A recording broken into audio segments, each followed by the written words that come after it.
Hello students, welcome to our YouTube channel VV sir UK. I hope कि आप लोगों की तैयारी बहुत अच्छी चल रही होगी। तो आज का जो टॉपिक है हमारा वो राज्य की कार्यपालिका से शुरू होता है दोस्तों। तो राज्य की कार्यपालिका जो है विधानमंडल के बारे में हम सबसे पहले पढ़ेंगे इसमें। तो अनुच्छेद 168 में विधानमंडल के बारे में दिया गया है दोस्तों, 168 में, और 169 में विधान परिषद, और 170 में विधानसभा, और 153 में राज्यपाल के बारे में बताया गया। ये तीनों आर्टिकल अपने आप में बहुत इंपॉर्टेंट है। विधानमंडल जो बनता है दोस्तों वो विधान परिषद, विधानसभा और राज्यपाल के सहयोग आपस में मिलकर बनता है, इन तीन चीज़ों के। लेकिन कई राज्यों में विधान परिषद नहीं होती है, तो वहाँ पर विधानसभा और राज्यपाल का जो योग है वही विधानमंडल कहलाता है। ठीक है, तो यहाँ पर मैं बता दूं कि विधान परिषद जो है वो किन किन राज्यों में है दोस्तों। 6 राज्यों में वर्तमान में विधान परिषद है: यूपी, बिहार, कर्नाटका, महाराष्ट्र, आंध्र प्रदेश और तेलंगाना। इसके बाद अगर हम विधान परिषद की बात करें, 169 में इसका उल्लेख है। मैंने जैसे कि आपको पहले बताया, किसी राज्य में विधान परिषद की स्थापना और समाप्ति का प्रावधान अनुच्छेद 169 में है, 169 में है। विधान परिषद का सदस्य बनने के लिए न्यूनतम आयु 30 वर्ष है। जैसे राज्यसभा का सदस्य बनने के लिए न्यूनतम आयु 30 वर्ष है, वैसे ही विधान परिषद का सदस्य बनने के लिए न्यूनतम आयु 30 वर्ष है। विधान परिषद के प्रत्येक सदस्य का कार्यकाल 6 साल का होता है दोस्तों। जैसे राज्यसभा का 6 साल होता है, वैसे विधान परिषद के सदस्य का कार्यकाल 6 साल होता है। और चुनाव का जो तरीका होता है वो अप्रत्यक्ष तरीका होता है। ठीक है, विधानसभा की अगर हम बात करें, अनुच्छेद 170 में इसका उल्लेख किया गया है। और विधानसभा सदस्य बनने के लिए न्यूनतम आयु 25 वर्ष है, और ये 5 साल इनका कार्यकाल होता है। किंतु विशेष परिस्थितियों में राज्यपाल को यह अधिकार है कि वह इससे पूर्व भी इसको विघटित कर सकता है। चुनाव जो होता है प्रत्यक्ष रूप से होता है, डायरेक्टली हम विधानसभा के सदस्य को चुनते हैं। हर 5 साल में इसका चुनाव होता है। किसी राज्य की विधानसभा की अधिकतम सदस्य संख्या 500 और न्यूनतम 60 ही होती है। ठीक है, लेकिन कुछ अपवाद भी हैं दोस्तों। ठीक है, कुछ राज्यों में अपवाद भी हैं। तो अनुच्छेद 333 के तहत राज्य की विधानसभा में आंग्ल भारतीय समुदाय के एक सदस्य की नियुक्ति राज्यपाल के द्वारा की जाती है। ये भी इम्पोर्टेंट टॉपिक है। इसके बाद जो है मुख्य बिंदु 153 अनुच्छेद, जिसमें राज्यपाल के पद के बारे में बताया गया है। एक राज्य का एक राज्यपाल होगा, ऐसा इस अनुच्छेद में कहा गया है। एक राज्यपाल 2 या 2 से अधिक राज्यों का राज्यपाल भी हो सकता है, ये भी प्रावधान हमारे संविधान में किया गया है। आर्टिकल 154 है, ये भी इंपॉर्टेंट है फ्रेंड्स। राज्य की कार्यपालिका की शक्ति जो होती है वो राज्यपाल में निहित होती है, इसमें दिया गया है। और 155 में राज्यपाल की नियुक्ति के बारे में बताया गया। इसकी नियुक्ति कौन करता है? इसकी नियुक्ति करता है राष्ट्रपति। राष्ट्रपति के प्रसाद पर्यंत राज्यपाल कार्य करता है, जब चाहे राष्ट्रपति इसको हटा सकता है। अनुच्छेद 156 में राज्यपाल के कार्यकाल के बारे में बताया गया है कि इसका कार्यकाल 5 वर्ष तक होता है, और जब तक राष्ट्रपति चाहे तब तक होता है। ठीक है, ऐसा नहीं है कि 5 वर्ष कर सके, पूरा ही करे। अगर राष्ट्रपति चाहे तो उसको बीच में हटा भी सकता है।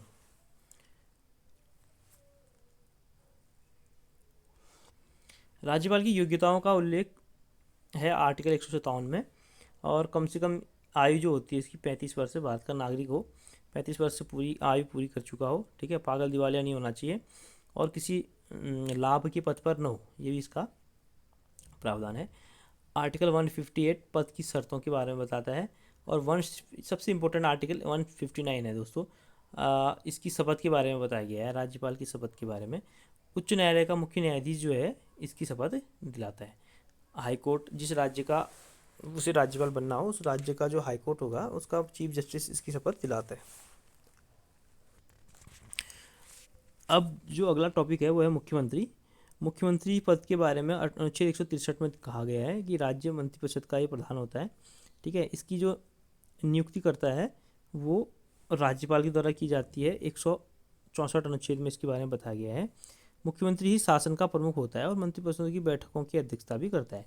ठीक है, जैसे केंद्र में प्रधानमंत्री होता है मंत्रिपरिषद का प्रधान, वैसे राज्य में मुख्यमंत्री जो होता है वो मंत्रिपरिषद का प्रधान होता है। और इसका उल्लेख अनुच्छेद 163 में किया गया है, और इसकी नियुक्ति के बारे में अनुच्छेद 164 में बताया गया है। इसके अलावा अनुच्छेद 167 में मुख्यमंत्री के कार्यों को परिभाषित किया गया है, ये भी इंपॉर्टेंट है दोस्तों। अब बात करते हैं महाधिवक्ता की। जैसे केंद्र में महान्यायवादी होता है, वैसे ही राज्य में महाधिवक्ता होता है, एडवोकेट जनरल इसको बोलते हैं अंग्रेजी में। तो ये अनुच्छेद 165 में एडवोकेट जनरल के बारे में बताया गया है, महाधिवक्ता के बारे में बताया गया है। इसकी नियुक्ति राज्यपाल द्वारा मंत्रिपरिषद की सलाह पर की जाती है। आयु जो होती है दोस्तों इसकी 62 वर्ष पूरी न हो उसकी, कम से कम 62 वर्ष तक ये रहता है अपने पद पर।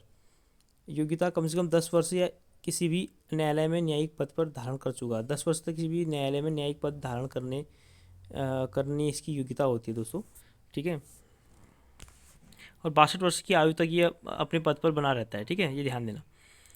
कार्यकाल जो होता है राज्यपाल की प्रसाद पर्यंत तक कार्य करता है, ठीक है। शक्तियाँ इसकी होती हैं, राज्यों का सर्वोच्च कानून का अधिकारी होता है। अब जो अगला पॉइंट है वह है अंतर्राज्यीय परिषद। अनुच्छेद 263 में इसका उल्लेख किया गया है। केंद्र और राज्य के बीच समन्वय स्थापित करने के लिए राष्ट्रपति एक अंतर्राज्यीय परिषद की स्थापना करता है। इसका जो मेन उद्देश्य होता है वो राज्यों और केंद्रों के बीच में समन्वय स्थापित करना होता है।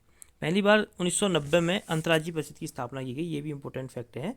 पहली बार 1990 में अंतर्राज्यीय परिषद की स्थापना की गई। सरकारी आयोग की सिफारिश पर इसका गठन किया गया। सरकारी आयोग भी बहुत इंपॉर्टेंट है। केंद्र राज्य संबंध से संबंधित ये आयोग गठित किया गया था। कई बार एग्जाम पूछा जाता है कि सरकारी आयोग का संबंध किससे है। केंद्र राज्य संबंधों के बारे में सुझाव देने से संबंधित ये आयोग गठित किया गया था। इसके बाद हम नीति आयोग के बारे में पढ़ते हैं दोस्तों। इसका फुल फॉर्म होता है national institution for transforming India. ये भारत इसको राष्ट्रीय भारत परिवर्तन संस्थान के नाम से जाना जाता है। पहले यही योजना आयोग के नाम से जाना जाता था। योजना आयोग 1950 में गठित किया गया था, जिसके पहले अध्यक्ष जवाहरलाल नेहरू और अंतिम अध्यक्ष नरेंद्र मोदी थे। लेकिन नरेंद्र मोदी जो थे नीति आयोग के पहले अध्यक्ष हुए, क्योंकि इसकी स्थापना नरेंद्र मोदी के कार्यकाल में 1 जनवरी 2015 को की गई थी। इसका अध्यक्ष जो होता है प्रधानमंत्री होता है। ये योजना आयोग के बाद इसको समाप्त करके इसको लाया गया था, इसी का परिवर्तित रूप है। और नीति आयोग के जो पहले अध्यक्ष थे दोस्तों वो नरेंद्र मोदी थे, मैंने आपको बता दिया। उपाध्यक्ष राजीव कुमार थे पहले, और वर्तमान मुख्य कार्यकारी अधिकारी जो हैं इसके अमिताभ कांत हैं। नीति आयोग के प्रथम उपाध्यक्ष जो थे वो जो थे अरविंद पनगड़िया। वर्तमान में उपाध्यक्ष इसके हैं राजीव कुमार, और पहले जो थे वो कौन थे, अरविंद पनगड़िया। ये भी आ सकता है, बहुत इंपॉर्टेंट क्वेश्चन है। इसके बाद हम बात करते हैं वित्त आयोग की। वित्त आयोग का अनुच्छेद 280 में उल्लेख किया गया है। वित्त आयोग का गठन का जो अधिकार होता है फ्रेंड्स, वो होता है राष्ट्रपति को। अनुच्छेद 280 के तहत राष्ट्रपति इसकी गठन करता है, वित्त आयोग का गठन करता है। राज्य वित्त आयोग के बारे में भी कई बार एग्जाम पूछा गया है। 243I में इसका उल्लेख किया गया है, राज्य वित्त आयोग। और वित्त आयोग के जो पहले अध्यक्ष थे दोस्तों वो थे KC नियोगी, 1952 से 1957 तक रहे। द्वितीय अध्यक्ष थे K संथानम, और 15वें अध्यक्ष अभी NK सिंह, 2025 तक ये रहेगा, ठीक है। उसके बाद लोक सेवा आयोग के बारे में हम बात करते हैं। 315 अनुच्छेद से लेकर के 329 तक का इसका उल्लेख किया गया है। संघ लोक सेवा आयोग जो होता है और एक राज्य लोक सेवा आयोग होता है, और ये दोनों ही एक प्रकार से देश में बड़े एग्जाम्स कराने के लिए उत्तरदायी होते हैं। भारत में सबसे पहले 1919 का एक अधिनियम आया था दोस्तों, मॉन्टेग्यू चेम्सफोर्ड रिफॉर्म। उस समय भारत सरकार अधिनियम के तहत 1926 में इसका गठन किया गया, लोक सेवा आयोग की स्थापना की गई, और ली कमीशन की सिफारिश पर इसका गठन किया गया। ये भी इम्पोर्टेंट है, ठीक है। 1919 के अधिनियम के तहत एक प्रावधान था कि भारत के लिए एक लोक सेवा आयोग हो, जिसके लिए ली कमीशन गठित किया गया, और 1926 में इस ली कमीशन के सुझावों पर लोक सेवा आयोग की स्थापना की गई। लोक सेवा आयोग के अध्यक्ष की नियुक्ति राष्ट्रपति के द्वारा की जाती है। एक प्रकार से संवैधानिक आयोग है दोस्तों। नीति आयोग संवैधानिक आयोग नहीं है, क्योंकि उसका उल्लेख संविधान में नहीं किया गया है, ठीक है। और वित्त आयोग और भारत लोक सेवा आयोग जो हैं ये संविधान में इनका वर्णन है, तो इसलिए ये संवैधानिक आयोग हैं, ठीक है, संवैधानिक संस्थाएं हैं। संघ लोक सेवा आयोग का अध्यक्ष एवं सदस्यों की नियुक्ति जो होती है 6 सालों के लिए की जाती है, ये भी ध्यान देंगे। और राज्य लोक सेवा आयोग के अध्यक्ष की नियुक्ति राज्यपाल के द्वारा की जाती है, ठीक है, ये भी ध्यान देना। अगर हम अगली बात करते हैं निर्वाचन आयोग के बारे में। निर्वाचन आयोग का जो प्रावधान है दोस्तों वो भाग 15 324 से 329 तक इसका उल्लेख किया गया है। भारतीय निर्वाचन आयोग की स्थापना 25 जनवरी 1950 को हुई थी। ये भी इंपॉर्टेंट है क्योंकि 25 जनवरी को हम मनाते हैं राष्ट्रीय मतदाता दिवस, राष्ट्रीय मतदाता जागरूकता दिवस के रूप में मनाते हैं 25 जनवरी। कारण यही है कि 25 जनवरी को भारतीय निर्वाचन आयोग यानी कि इलेक्शन कमीशन ऑफ इंडिया की स्थापना हुई थी सन 1950 में। मुख्य चुनाव आयुक्त का कार्यकाल 6 वर्ष और 65 वर्ष की आयु तक होता है। 6 वर्ष या 65 वर्ष में से जो पहले पूरा हो जाए। अगर 6 वर्ष का कार्यकाल पूरा हो जाए तो ठीक है, नहीं तो अगर 65 वर्ष की आयु पूरी होने से पहले। अन्य चुनाव आयुक्तों का कार्यकाल 6 वर्ष और 65 वर्ष की आयु तक वो रहता है दोस्तों, बस ध्यान देंगे। अनुच्छेद 324 चुनाव आयोग के गठन की बारे में कहता है कि चुनाव आयोग का गठन का प्रावधान जो है किस प्रकार से किया गया है, अनुच्छेद 324 में किया गया है। 325 में कहा गया है धर्म लिंग जाति के आधार पर किसी व्यक्ति को मतदान के लिए मतदाता सूची में शामिल नहीं किया जा सकता। मतलब कि धर्म लिंग जाति के आधार पर किसी भी व्यक्ति को मतदान के लिए मतदाता सूची में शामिल नहीं किया जा सकता। मतलब कोई किसी भी प्रकार के भेदभाव के बिना मतदाता मतदान करते हैं, ठीक है, ये ध्यान देंगे। 326 में वयस्क मताधिकार के बारे में बताया गया है। इसकी वयस्क मताधिकार का मतलब है कि 18 वर्ष से अधिक आयु का व्यक्ति जो है वो वोट देने के लिए अधिकारी होगा। अब हम बात करते हैं परिसीमन आयोग की। तो अनुच्छेद 82 में इसका उल्लेख किया गया है। परिसीमन आयोग को सीमा आयोग के नाम से भी जाना जाता है। संविधान में परिसीमन आयोग के संबंध में कोई स्पष्ट उल्लेख नहीं दिया गया, लेकिन अनुच्छेद 82 में इसके बारे में कुछ बहुत बताया गया है कि परिसीमन आयोग का गठन किया जाएगा प्रत्येक जनगणना के बाद, ठीक है, जो क्या करेगा लोकसभा, राज्यसभा, लोकसभा और विधानसभा की जो सीटें हैं उनकी संख्या निश्चित करेगा, ठीक है। अब हम बात करते हैं राजभाषा आयोग के बारे में। राजभाषा के बारे में, राजभाषा जो है भाग 17 में अनुच्छेद 343 से 351 के बीच इसका उल्लेख किया गया है। 343 अनुच्छेद बहुत इंपॉर्टेंट है। इसमें संघ की राजभाषा हिंदी और लिपि देवनागरी के बारे में उल्लेख किया गया है। अनुच्छेद 343 में राष्ट्रपति को राजभाषा से संबंधित कुछ विषयों की सलाह देने के लिए आयोग गठित करने की शक्ति दी गई है। इसमें अनुच्छेद 344 पहला राजभाषा आयोग का गठन 1955 में किया गया था। बीजी खैर इसके अध्यक्ष हुआ करते थे दोस्तों, ध्यान देंगे, बहुत बार एग्जाम में पूछा गया है। संविधान की 8वीं अनुसूची में 22 भाषाओं को राजभाषा के रूप में मान्यता प्राप्त की गई है। भाषाएँ हैं अनुच्छेद अनुसूची 8 में 22 भाषाओं का उल्लेख किया गया है। 14 सितंबर 1949 को हिंदी को राजभाषा के रूप में अपनाया गया था, ठीक है। मेनली जो हमारी राजभाषा जो है वो हिंदी है। राष्ट्रभाषा अभी तक कोई नहीं है क्योंकि पूरे राष्ट्र की एक भाषा नहीं है। हर राज्य में अलग अलग भाषा होने के कारण हिंदी को राष्ट्रभाषा बनाने के लिए कई बार मांगें उठी, लेकिन इसका काफ़ी जगह विरोध भी हुआ, जिस कारण से हिंदी राष्ट्रभाषा नहीं बन पाई। लेकिन ये राजभाषा है, राजकाज की भाषा है हिंदी, ठीक है। और 22 भाषाओं का उल्लेख 8वीं अनुसूची में किया गया है जो राज्य देश की मान्यता प्राप्त भाषाएं हैं। अब हम बात करते हैं भाग 18 आपात उपबंध के बारे में। आपात उपबंध अनुच्छेद 352 से 360 के बीच है। 3 प्रकार के आपात उपबंध होते हैं दोस्तों। एक तो राष्ट्रीय आपात अनुच्छेद 352, राष्ट्रपति शासन 356 और वित्तीय आपात 360। तो अब बात करते हैं राष्ट्रीय आपात की। तो राष्ट्रीय आपात जो है 352 राष्ट्रपति के द्वारा 3 स्थितियों में लगाया जाता है: युद्ध की स्थिति, बाह्य आक्रमण या सशस्त्र विद्रोह, ठीक है, ये ध्यान देंगे। अगर कभी युद्ध की स्थिति होती है या बाह्य आक्रमण भारत में हो जाता है या भारत के अंदर ही सशस्त्र विद्रोह हो जाते हैं तो इन 3 कंडीशंस पर राष्ट्रीय आपात लगा सकता है। अभी तक राष्ट्रीय आपात की जो घोषणा हुई है दोस्तों, पहली घोषणा हुई थी 26 अक्टूबर 1962 चीनी आक्रमण के समय में। दूसरी हुई थी 3 दिसंबर 1971 पाकिस्तान के भारत में आक्रमण के समय। और तीसरी घोषणा हुई थी 26 जून 1975 आंतरिक अशांति के आधार पर। यह लगाया गया था इंदिरा गांधी के द्वारा, लेकिन इसे बाद में हटा दिया गया। इस प्रावधान को हटा दिया गया दोस्तों कि आंतरिक अशांति के आधार पर कोई भी आंतरिक अशांति की जगह पे सशस्त्र विद्रोह शब्द जोड़ा गया, ठीक है, क्योंकि आंतरिक अशांति के आधार पर गलत तरीके से यह आपातकाल लगाया गया था उस समय। अगर हम राष्ट्रपति शासन की बात करते हैं तो अनुच्छेद 356 में इसका उल्लेख होता है, उल्लेख किया गया है। राष्ट्रपति राज्य में संवैधानिक तंत्र के विफल हो जाने पर राष्ट्रीय शासन लगाता है। यह राज्य में 6 माह तक लग सकता है, लेकिन इसको बढ़ाया भी जा सकता है, ठीक है। और 20 जुलाई 1951 को पंजाब में आर्टिकल 356 का प्रयोग किया गया था, ये भी ध्यान देंगे, ये भी बहुत इंपॉर्टेंट है। पहली बार सबसे ज़्यादा समय तक 356 जो है वो जम्मू कश्मीर राज्य में रहा, ठीक है। अब वित्तीय आपात की बात करें। वित्तीय आपात राष्ट्रपति द्वारा लगाया जाता है। जब उसे विश्वास हो जाए कि राज्य ऐसी स्थिति विद्यमान है जिसके कारण भारत में वित्तीय स्थायित्व का या साख को खतरा है। ठीक है, वित्तीय संकट आने पर वित्तीय आपात लगाया जाता है, जो अभी तक कभी भी नहीं लगाया गया है। ठीक है, भारत में वित्तीय आपात अभी तक कभी भी नहीं लगाया गया है।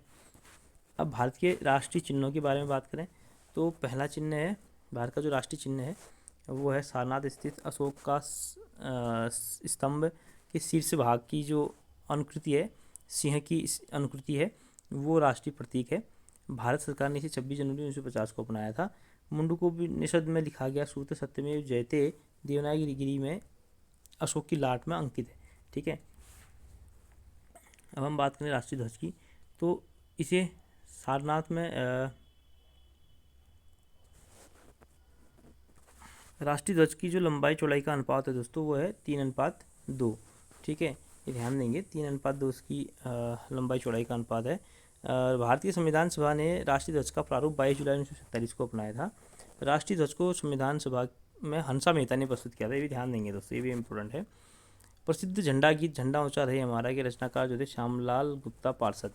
ठीक है, और भारत के राष्ट्रीय ध्वज का पहली बार प्रदर्शन 14 अगस्त 1947 को मध्यरात्रि में हुआ था। ठीक है, राष्ट्रगान, अब बात करें राष्ट्रगान की तो जनगण मन जो है रविन्द्रनाथ टैगोर के द्वारा लिखा गया हमारा राष्ट्रगान 24 जनवरी 1950 को इसे राष्ट्रगान के रूप में अपनाया गया था।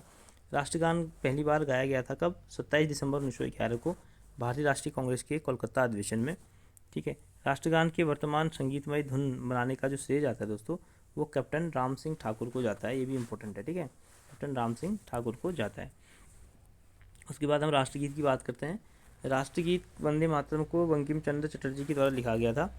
राष्ट्रगीत के रूप में 24 जनवरी 1950 को इसे स्वीकार किया गया। राष्ट्रगीत को सबसे पहले 1896 के भारतीय राष्ट्रीय अधिवेशन में गाया गया था, जो कलकत्ता में आयोजित किया गया था।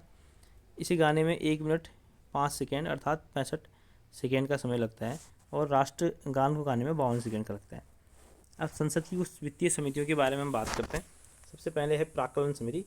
यह प्राक्कलन समिति सबसे बड़ी संसदीय समिति है। इस समिति को में लोकसभा के 30 सदस्य होते हैं।